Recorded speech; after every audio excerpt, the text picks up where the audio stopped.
Okay, Aman, welcome to YourPedia mock channel. You have an interview in IOCL on 14th September, and right now you want Snap for surveying engineering. Yes. So, first of all, tell me that when we talk about the geodetic survey, where we use this geodetic survey? Sir, when we have to survey a larger area like 100, 200, 300 kilometers of squares of area, then we use geodetic survey. You are not clearly audible. Hello Yes, yes. कितना area बता रहे हैं? Sir, जब ज्यादा बड़ा area use करना होता है तब जियोडेटिक सर्वे यूज में लेते हैं सर। अच्छा, तो कितना एरिया की क्या वैल्यू है? Sir I think sir like sir 250 kilometre तक, मतलब जियो से ज्यादा होता है तब जियोडेटिक वो कंसिडर करते हैं। Kilometre square. अच्छा अच्छा, ये बताओ मेरे को, इसका एग्जाम्पल बताओ ना। जियोडेटिक सर्वे कौन सा सर्वे कर रहे हो, क्या कर रहे हो, कोई एग्जाम्पल बताओ। जियोडेटिक सर्वे का एग्जांपल सर, लाइक सर कोई रीजन के लिए हम कॉन्टूर ड्रॉ कर रहे हैं तो कंटूर तो उसके स्मॉल एरिया में ड्रॉ करते हैं। और सर जैसे टोपोग्राफी का मैप बना रहे तो वहां पे जियोडेटिक सर्वे काम में आएगा, प्लेन सर्वे से काम नहीं चलेगा सर। और क्या जानते हो जियोडेटिक सर्वे में? जियोडेटिक सर्वे में सर मेन तो यही है कि उसमें अर्थ का कर्वेचर कंसीडर किया जाता है सर मेनली। ठीक है, 2 पॉइंट तुम्हारे मैंने एक्सेप्ट कर लिए। और क्या जानते हो इसके बारे में? और सर ज्यादा डिटेल में तो नहीं पता सर। ठीक। जियोडेटिक सर्वे 2 पॉइंट तुमने सही बताए हैं कि लार्ज एरिया में काम करते हैं, एरिया 250 से ज्यादा लेते हैं, और यहाँ पर जो है कर्वेचर ऑफ अर्थ एक तरीके से कंसीडर किया जाता है। जियोडेटिक सर्वे जो है एक तरीके से सर्वे ऑफ इंडिया करती है। सर्वे ऑफ इंडिया एक डिपार्टमेंट है हमारा, वो सर्वे कर उसने सर्वे किया हुआ है पूरे इंडिया का। तो पूरा इंडिया जो है लार्ज एरिया है, तो उसमें सर्वे किया और उसने अपने को लैटिट्यूड और लॉन्गिट्यूड जो है एक तरीके से बताए हुए हैं पूरे इंडिया में डिफरेंट डिफरेंट पॉइंट्स के ऊपर। और उन पॉइंट्स के ऊपर उन्होंने अपने को बेंचमार्क भी बताया हुआ है। तो बेंचमार्क भी हमें पता है, और हमें लैटिट्यूड और लॉन्गिट्यूड भी पता है। तो ये जो पॉइंट्स होते हैं जिसके बारे में हमें इंफॉर्मेशन पता है, जो सर्वे ऑफ इंडिया ने या किसी गवर्नमेंट एजेंसी ने अपने को बताई हुई है, इसको जो है हम लोग एक as a reference point use करते हैं।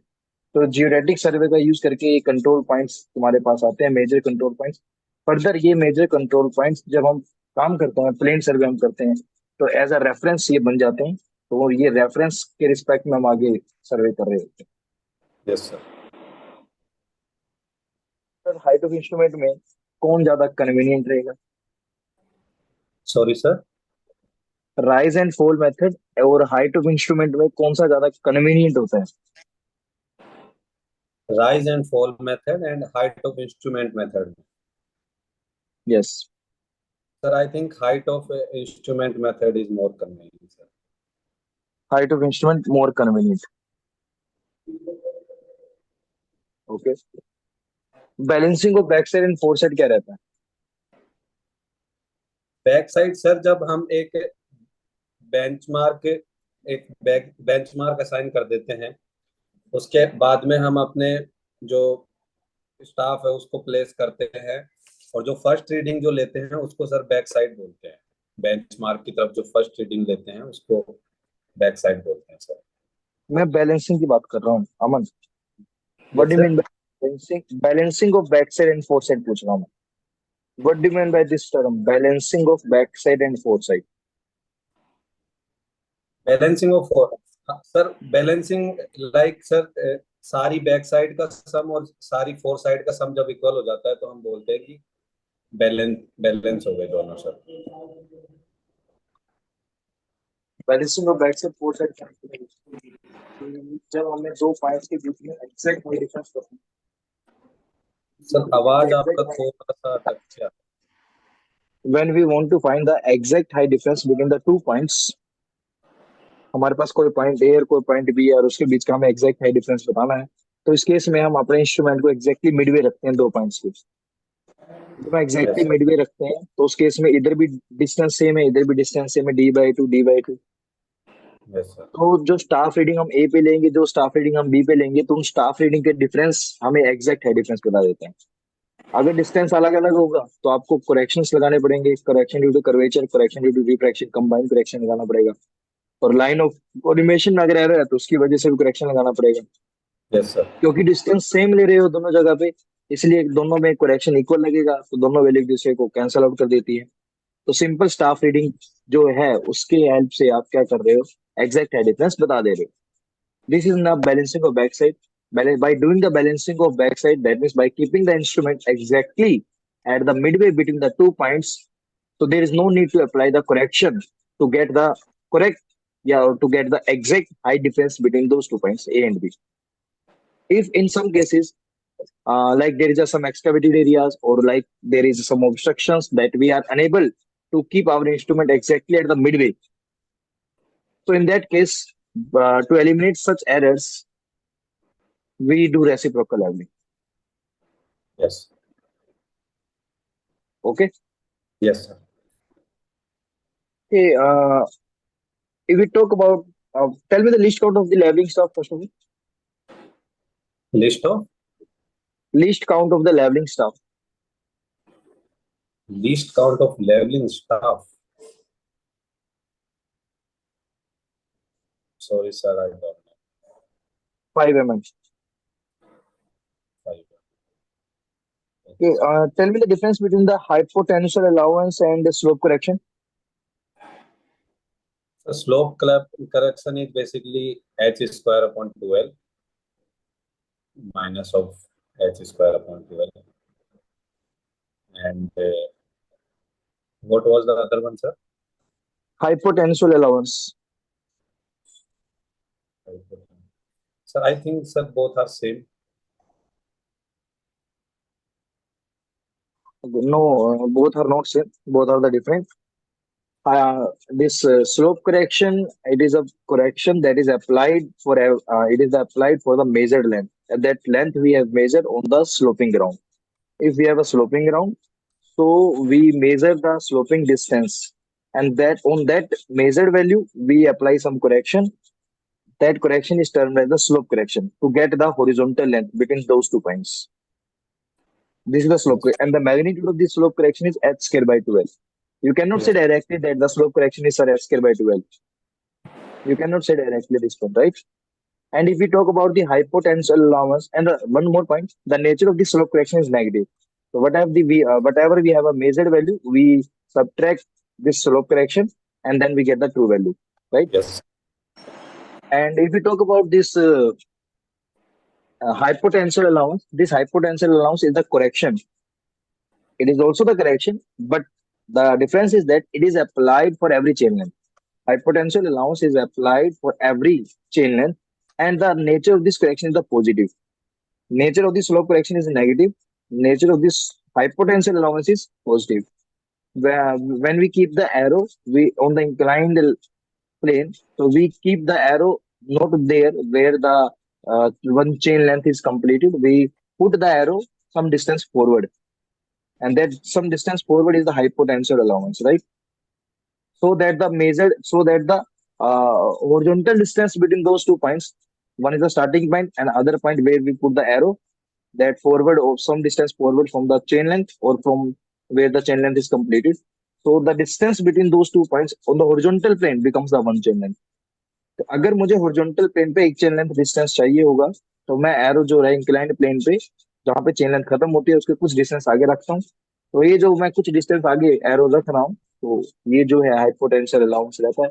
इसका जो नेचर है वो पॉजिटिव नेचर रहता है, पॉजिटिव करेक्शन रहता है। इसका the magnitude of is L into second theta minus 1। Okay. Tell me the least count of the prismatic compass. Prismatic compass, sir. 1 second. 30 minutes. The magnitude of prismatic compass is 30 minutes. And the surveyor compass having the least count is 15 minutes. .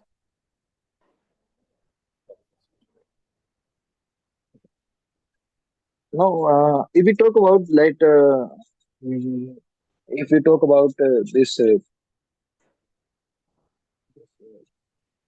block method of contouring, what is the block method of contouring? What Block is the methods? block method? Yes, block method of contouring. No, sir, I don't. There are the different methods of contouring, like direct method, indirect method. In the indirect method of contouring, we have a radial method, we have a cross section and profiling method, we have square or grid method, grid pattern method, and this square and grid pattern method is also known as the block method. You can say it is similar to the block because in this method you are doing the survey, you are doing the contouring in a particular area. So you can say it is the block method, right? So square method or grid method or block method, you can say like that. So this is the block method, right?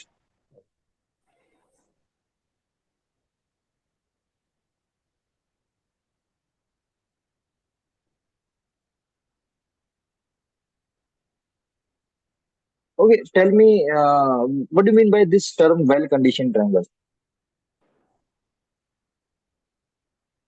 Sorry, sir, voice is not clear, sir. What do you mean? What do you mean by this term well-conditioned triangle? Well What is the condition, exact meaning of this? Sir Yes, इसमें well-conditioned triangle. जो What does it mean? Small smallest जो angle है वो 30 degree से कम नहीं होना चाहिए, और जो लार्जर एंगल है वो 120 डिग्री से ज्यादा नहीं होना चाहिए well condition triangle. Why is it so? Sir I don't know the reason, I just know the definition sir. Okay, if we talk about well-conditioned triangle, so because आपको plotting करना है, आपने एक ट्रायंगल बनाया है, तो आपके 3 पॉइंट्स हैं, उन 3 पॉइंट्स को आपको पेपर पे प्लॉट करना है। तो अगर आप एंगल 30 डिग्री से कम कर दे रहे हैं, तो यहाँ पर आपको क्लियर इंटरसेक्शन नहीं मिलता है। जैसे मान लो आपने एक वर्टिकल लाइन बनाई है और एक आपने एक हॉरिजॉन्टल लाइन बनाई है परपेंडिकुलरली, तो इंटरसेक्शन आपको शार्प इंटरसेक्शन मिला है, क्लियर यस सर। इंटरसेक्शन मिला है, that point can be easily plotted.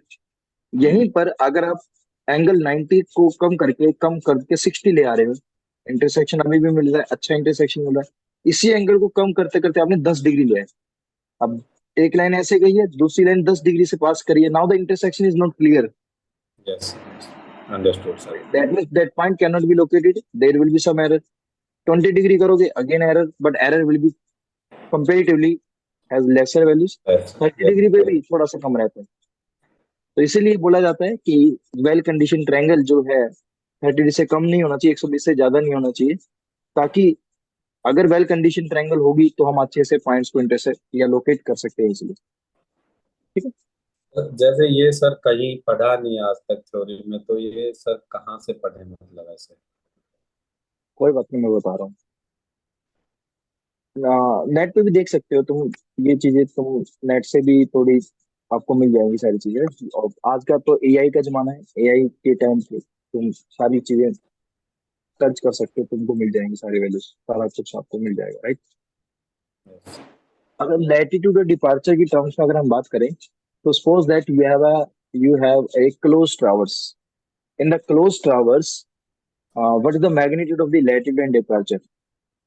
Summation of the left. If we do the sum of the latitude, if we do the sum of the departure, what is the magnitude of that for a closed towers? थोड़े close sir, zero. Sum of the latitude and sum of the departure is zero.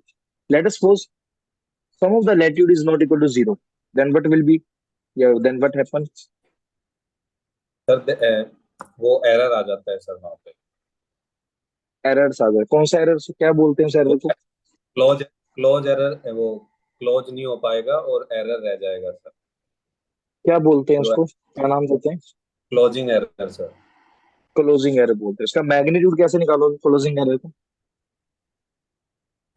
Sir सारे जितने भी latitudes है उनको with sign add करेंगे, जो last में बचेगा वो एरर हो जाएगा। लाइक नेगेटिव, अगर नेगेटिव डायरेक्शन में है तो नेगेटिव, पॉजिटिव, ऐसे करके फॉर्मूला लास्ट भी, में जो एक फॉर्मूला भी है हमारे पास।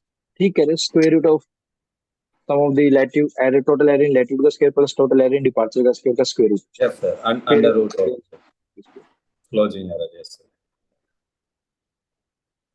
ठीक है, मैं last question to you. Yes sir. Remote sensing के बारे में क्या जानते हो? Yes sir. रिमोट सेंसिंग के बारे में क्या जानते हो? What do you know about the remote sir sensing? Remote एक एक टेक्निक है जिससे हम लोकेशन, किसी भी चीज की लोकेशन एक पर्टिकुलर टाइम पे हम बता सकते हैं सर, एग्जैक्टली। लोकेशन, उसको रिमोट सेंसिंग बोलते हैं। Yes sir. I sir think वो कोई तो भी जीपीएस होता है। जीपीएस की फुल फॉर्म क्या होती है? Global positioning system sir. इसका मतलब क्या होता है? ये एक सिस्टम है जो आपको आपकी पोजीशन बता रहा है। आप ग्लोबल में, आप पूरे अर्थ पे कहीं पर भी हो, यस तो सर। लोकेशन तो जीपीएस से बताता है ना। रिमोट मैं सेंसिंग रिमोट सर सेंसिंग कुछ। सर्वे के लिए यूज में आती है सर, रिमोट सेंसिंग। अच्छा, क्या हो जानते क्या उसके बारे में, क्या होता है, क्या रिमोट सेंसिंग, ये तो बताओ। सर लाइक उसमें सर इमेज कैप्चर करते हैं हम। हाँ, Aman let me give you feedback. Survey, जो ये टॉपिक जो मैंने क्वेश्चन पुट अप किए हैं, तो मैं मेरे अपने सर्वे को गो थ्रू करना। जब तुम पढ़ोगे टॉपिक्स को गो थ्रू करना, चीजों को अच्छे से समझना। कुछ ऐसे पॉइंट्स होंगे जो तुम्हें लग रहा होगा कि तुम्हें नहीं आते हैं, तुम्हारे माइंड में क्वेश्चन आया ये नहीं आते हैं, तो उनको तुम अपने नोट्स में देखना, बुक से देखना या गूगल से देखना, जहां से भी तुम उसके बारे में थोड़ा इन्फॉर्मेशन निकालो। ठीक है? अभी सर्वे के जो मैंने तुमसे क्वेश्चन किए हैं तो मुझे अच्छे से आंसर नहीं मिले हैं, तो मैं यही बोलूंगा कि तुम्हारा सर्वे अभी तैयार नहीं है। Yes sir. ठीक है ना? तो अगर सर्वे प्रिपेयर कर रहे हो तो उसको अच्छे से करो, अभी तुमको और पढ़ने की रिक्वायरमेंट है। Okay sir. ठीक है? और ये कंटूर वगैरह जो है, कंटूर लेवलिंग, इसको अच्छे से पढ़ के जाना। ये ओके। पूछेगा फिर कंटूर लेवलिंग अगर सर्वे बताओगे तो। ठीक है? ठीक। ओके।